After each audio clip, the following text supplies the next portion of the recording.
around my story. The Curse of Money. I am Andrew, 20 years old, and I have everything you can imagine, or even what you cannot imagine in life. I reach everything I dream of or desire.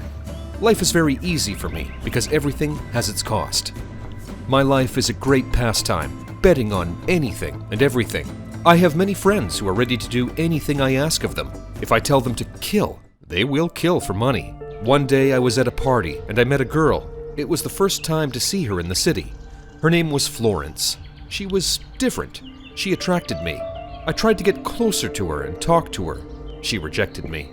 Andrew, who no one can say no to, and there is nothing he needs and cannot reach. A girl said no to him. The next day I saw her walking with another boy named John. I felt defeated for the first time in my life. I gathered my friends and told them that I have to get to this girl in any way. Bring this boy, John, here tomorrow night. And really, John came. I was holding a very big party. We all enjoyed it. At first, it was a party like any party.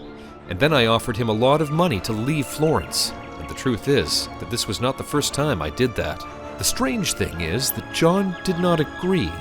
He provoked me very much. And the thing that provoked me most about him was his self-confidence, despite his poverty. I looked at my friends and laughed, so they understood what I wanted. They beat John severely and then threw him in front of the nearest hospital. During the days he stayed in the hospital, I tried to get closer to Florence in another, kinder way, and began to attract her with my money and many gifts. She accepted all of them, but after John left the hospital, she returned to him, the time when I thought that she was mine.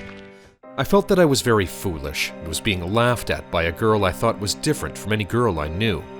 Florence knew well what she was doing, and John also refused the money because Florence could take much more, but no one could laugh at me before, and I can't leave what happened to pass normally. Among the gifts I gave to Florence was a yacht that I loved very much, and despite that, I gave it to her, hoping that she loves me.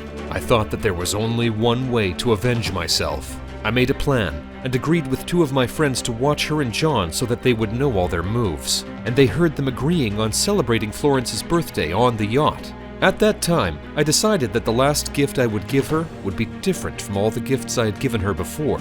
I asked my friends to prepare a surprise for her on the yacht, a romantic dinner with lots of lights and candles. Each one of them thought that the other was the one who prepared the surprise.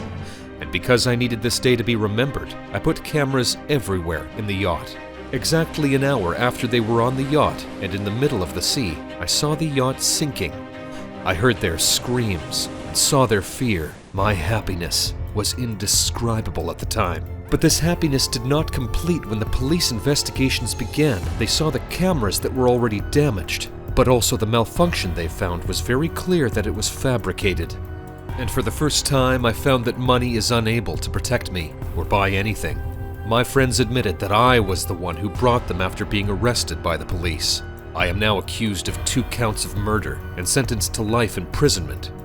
Of course, I am sad about my life that will be wasted in prison, but I do not regret what I did because they deserve to die. Do you think I am wrong that I avenged myself?